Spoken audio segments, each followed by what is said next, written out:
Welcome to the 1CA podcast. This is your host, Jack Gaines.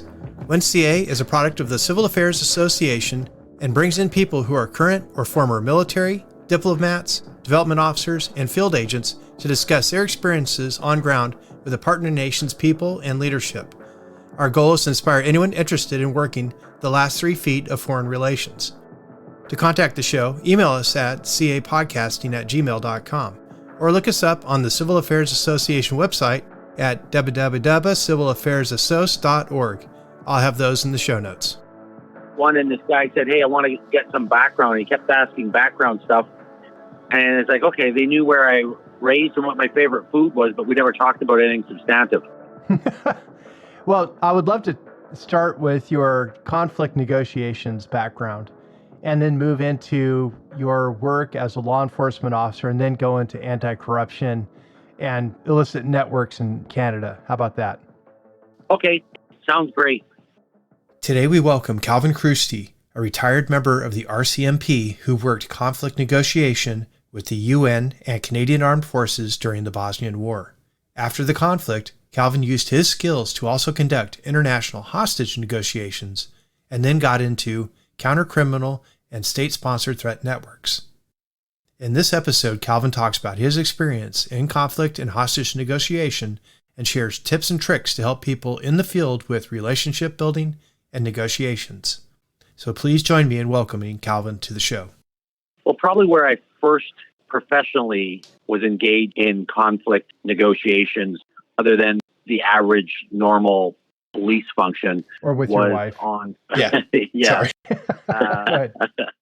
Was probably upon my first tour with the UN in the former Yugoslavia at the height of the war in 1993, where I was deployed as a peacekeeper was the mission, but in reality quickly learned it was peacemaking because there was no peace to keep at that time. It started off with a Serbian military officer and his father being abducted and kidnapped by the Croatian military, and then quickly evolved to a counter-Croatian military officer and others being kidnapped. And the warring parties were looking for people to assist and support. I was approached by the families of the warring parties and the families of the hostages, and quickly got immersed in the world of conflict negotiations. And my background on it, other than in human source cultivation or in my other job that I held, What job was that? I was in drug enforcement at that time in Vancouver, focused at the target team looking at mothership operations globally and working with the U.S. and other international agencies in the early 90s. So you learned HUMIT from working basically with leads on the ground to track motherships. That was part of it, but I had worked significant amount of HUMIT work in a number of criminal settings. It quickly transformed when I was in the former Yugoslavia to be very useful because of the similar skill set, i.e. rapport building, trust building, something that was virtually absent in these type of settings. And probably one of the top skills probably required in that. And I didn't at that time know how to spell the word negotiation, and I learned it from the School of Hard Knocks. Right. And you also had experienced some really traumatic moments. I remember in our last conversation, you were talking about executions in front of you and other events that were happening as you're trying to build trust with these groups. Yeah. I mean, in this particular setting, there was significant exposure to traumatic situations because we were being used by the warring parties as a trust mechanism in such things as missing persons, which equate to mass graves. So Right. We were being used in shuttle diplomacy. At that time, I was the first UN person allowed into detention centers in the war, like the military detention center. Going into those settings, obviously, there was a significant issues regarding torture and other type of situations. And then when I wasn't in the detention centers, we were doing body exchanges, which wasn't the most pleasant type of negotiations I've ever done. And that was basically truckloads of bodies being swapped for truckloads of dead bodies on the other side. And I don't mean to drag you through all that. I apologize. No, that's okay. I'm fine with it. Well, the exposure, though, I know that's tough, but also, why were they dragging you into that type of negotiation? Was it to shock you or to see if you would break or to build trust? What was going on?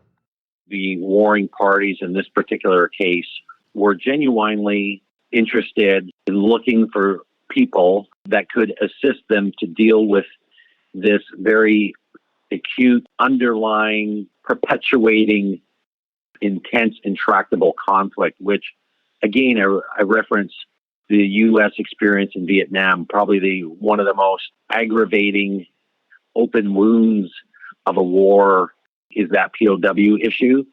And the guy we're dealing with, I think we're genuinely knowing that they needed a third party to do it. I was a really young guy at that time. I was 29 years old. And I came into that war about a year into it. There was tens of thousands of UN folks in it, but there weren't that many people that were stepping into this arena full of atrocity and a lot of unpleasant experience.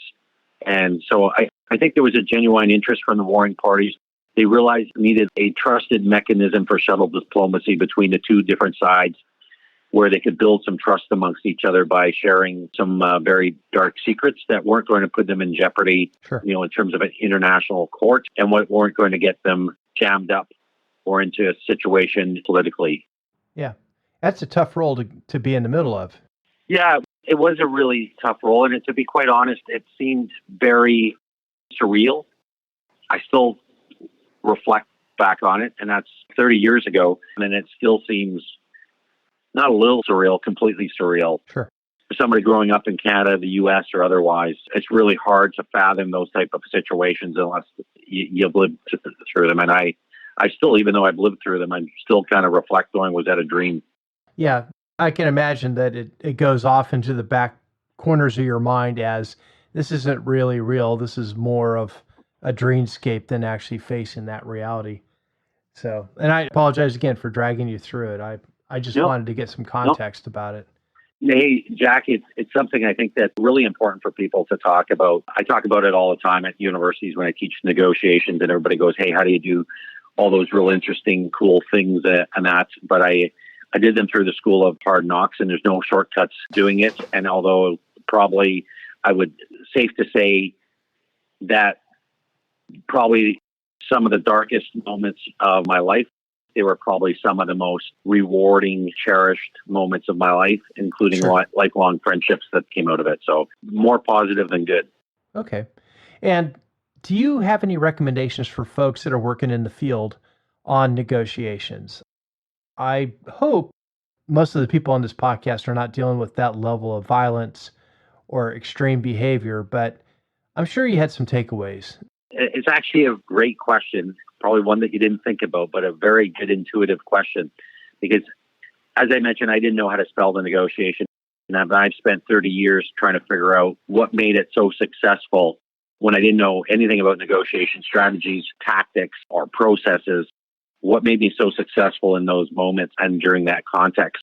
If I was to go, hey, what's the top three things? And I'm quick trying to panic in my head, go, what are the top three things? The one comes to mind is genuine, heart-driven empathy.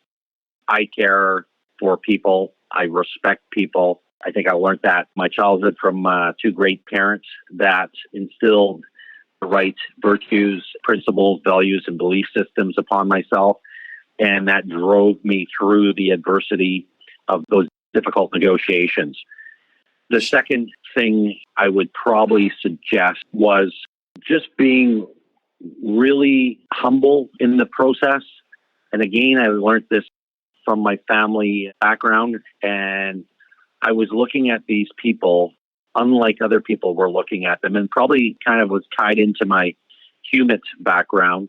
And that was really looking at the people as people and not thinking I was smarter than they were, because I realized that although they were perhaps farmers from a war-torn country, or they weren't Western democratic countries, I always was cautious in terms of thinking that they may always be smarter than myself. Sure.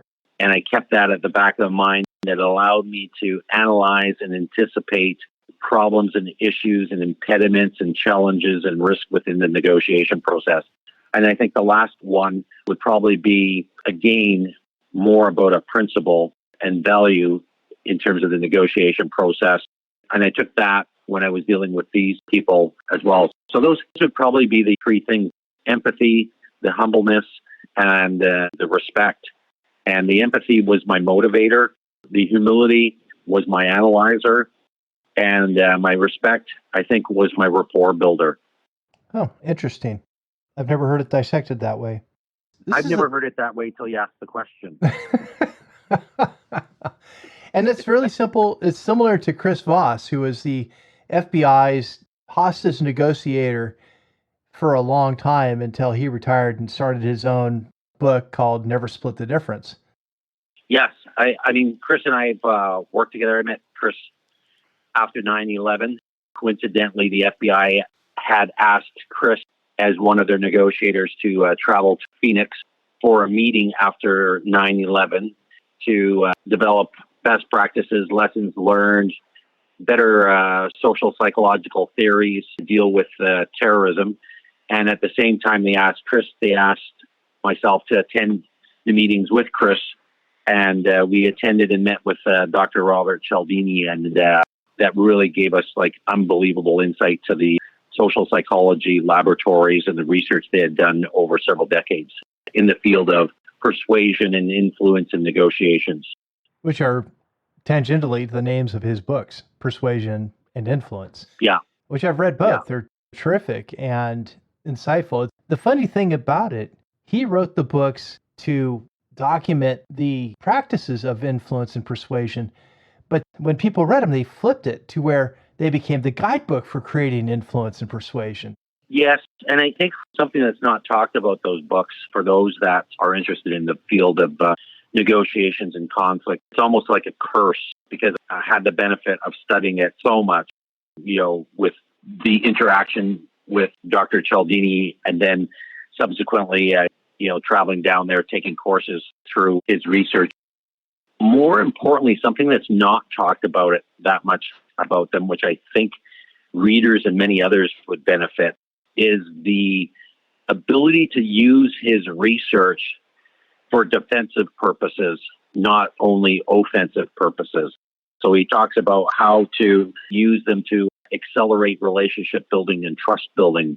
But when you understand them intimately, you can quickly identify and mitigate when others are using these methods against you in a non-genuine, manipulative way. And Sure. It's a very good defensive method. And sometimes it's a bit of a curse, because you're having an interaction with somebody and they start doing it, and all of a sudden you start feeling your inside. Your spider sense starts going off. You're like, This guy's trying to work me. Yeah. Have you had that moment where you're in negotiations and you're like, wait a minute, this guy's trying to push a button? Daily.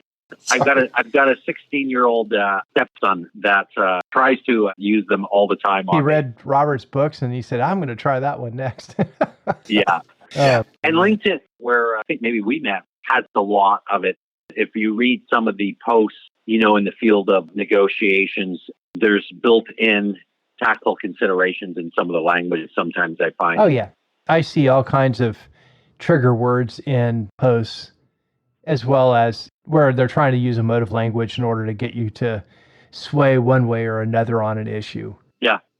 Okay, so this is where you were, and now you've been also working throughout Canada on spotting foreign malign influence. Yes. And corruption, right? Yes. I did come back after several tours in the war there and got involved with community conflicts, and I'm talking about the violent kind of blockade standoffs, not as violent as Waco, but, similar group dynamics. And then overseas, dealing with a lot of terrorist incidents in terms of kidnappings, which you referred to earlier in terms of the negotiations, where people were actually executed during the course of the negotiation. Right. And then my work back here was in the investigative world.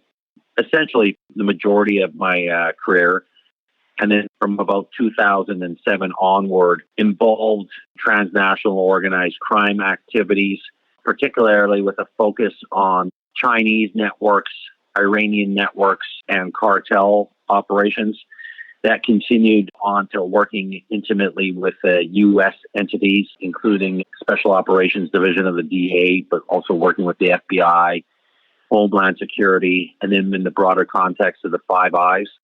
And then in 2018, after working in that space, I went into the private sector where I decided I had enough of the public sector, and I was about to try to pivot into a new area that I quickly realized I wasn't going to get spousal support from, which was I wanted to go be a bartender, and that lasted for about a day. You got vetoed on being a bartender? I got vetoed for being a bartender.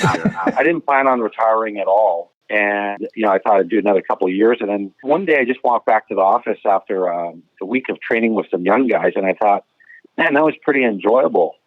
And then the next thought that went through my head was, man, that was fun working with the young guys. I never worked with the young guys. I always worked with these executives. And then I thought to myself, what the hell? I joined to have fun. What I'm doing is not fun anymore. Dealing with freaking drama and all this other stuff. I've done everything I've wanted to do. Right then there, I looked at my computer screen, turned it off, packed my briefcase, never went back to work. Just like that. I said to my wife, I'm quitting RCMP. And she goes, well, when? Thinking like a year or whatever. No. I'm sending an email tonight. And so she says, well, what are you going to do? I says, I got no fucking idea. Bartender? She goes, over my dead body. You're not coming home at 4 or 5 o'clock at night. You're an old man. You're not going to do that. I came home. Calvin, I bet you your boss is sitting at his desk right now looking at his watch going, I'll give him another 10 minutes on that break, and then I'm really going to call. Yeah. I wanted something completely different. I enjoy talking to people. I enjoy meeting new people. And I enjoy mixology in terms of mezcal and tequilas and that. But anyway, so I quickly then got dragged back into national security, foreign state activity, transnational networks, threats, risk. And all of a sudden I got out of it and I was back on the private side with people being missed or disappearing in Syria, to then foreign operators possibly targeting Canadian businessmen to elicit finance issues, etc. So I got involved in that in the private sector, and it continued to be with the critical risk team, which is a collective group managed by three of us, inclusive of my American business partner, Mark Barry, who's former FBI out of Miami. And the three of us are in this space working in the private sector with C-suite executives, law firms, investing companies, NGOs. But a lot of our work is in that space of the contemporary risks and threats posed foreign actors. Not all, but a fair amount of our work is in that space. And we're very boutique, and we've got people from our intelligence backgrounds, from military backgrounds, and ourselves, and police backgrounds, obviously, working in that space with our clients. And from that, you started to see criminality in Canada, right? I started seeing those state actors and that high-level stuff back in 2007 and continued to see it till the time I left the federal police force. Then I went into the private sector, and I thought, I'm going to miss that intrigue and insight relative to what's going on in the after dark, so to speak. Sure. And then I got involved in the private side, and I realized quite quickly my visibility on the private side was equal to what I was seeing on the government side, because so much of what was going on in the cities, in the communities, in the corporate boardrooms, in the law offices was concerning in terms of foreign state actors and the illicit activities that were taking place. But nobody was talking to the government or the police about it because of the reputational risk issue. So it was this almost underground threat environment, this invisible wall between government and the private sector in this space. Yeah, there's definitely a wall between private practice and the government. Yes. Do you want to talk a little bit about global competition from your perspective in Canada? Yeah. The lens here is very clear. We are the fourth largest port in North America. Long Beach, LA, New York, then Vancouver. The reality is, in terms of illicit activities and foreign threat actives, are equal to any of those large cities, and maybe even greater than New York, greater than LA, and greater than Long Beach. Why? Because in Long Beach, LA, and New York, you have the FBI, you've got the Homeland Security, you've got DEA, you have all the other federal agencies, you have a very robust legal system and authorities compared to what we have here. And our legal system constrains us significantly. So what we see here, particularly in Toronto and Vancouver, is the convergence of the threat activities and the threat actors from the Iranian networks and from the Chinese that are collaborating with the cartel. And when I watched Netflix, when it first came out... The show Narcos? Yes. Okay. And when I came home to watch it, it was like the continuation of my working day. The same names, the same families, the people were flying in, the people were flying out. I don't mean that just the same cartels. I'm not talking about just the Sinaloa, not just the Guadalajara, not just the Zetas or whatever. I'm talking about the real people and characters and leaders of the cartel, or their brother or their wife or their daughter or whatever else. Right. A convergence here for transshipment to the world's largest new market. So what are you going to do?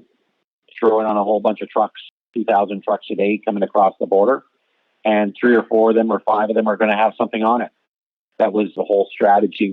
Rather than doing large shipments, Guzman took the ant mentality and sent 2,000 ants, and if we pick off, 1 ant or 2 ants every couple of weeks or a month, it really wasn't going to have any negative impact in terms of risk considerations for himself and his operations.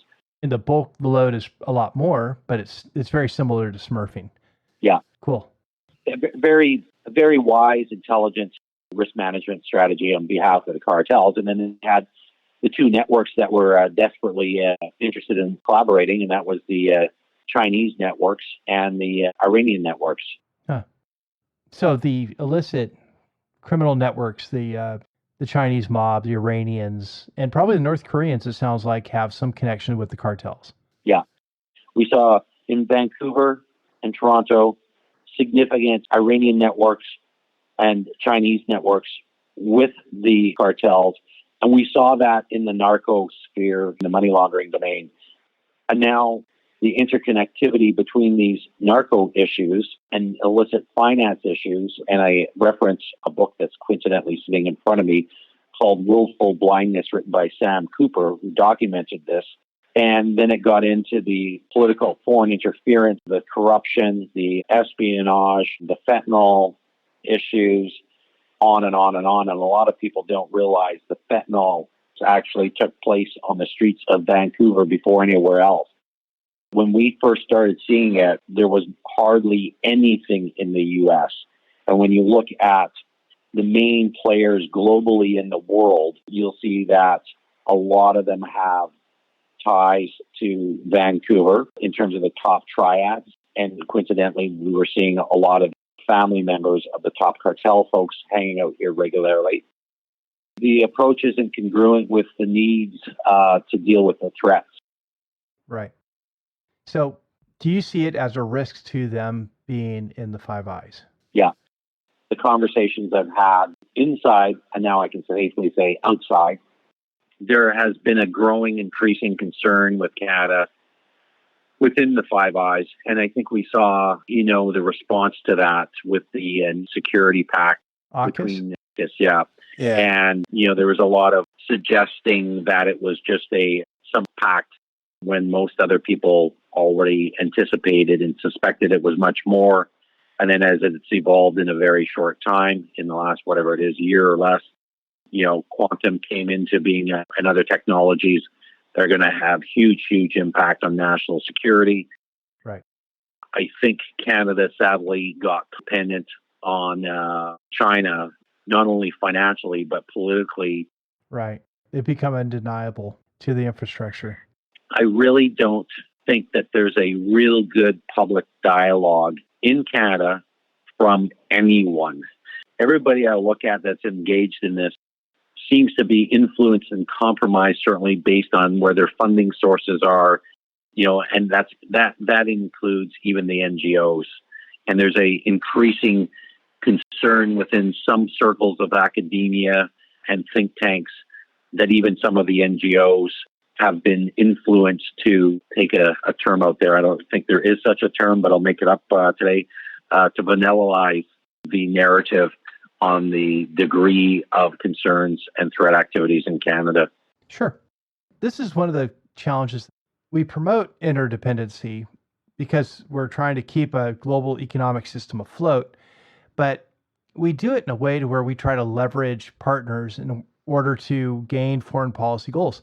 But it's a double-edged sword, because countries like China and Russia, they also know the skill of diplomacy and intertangling of economics and politics, and it can be just as impactful to us.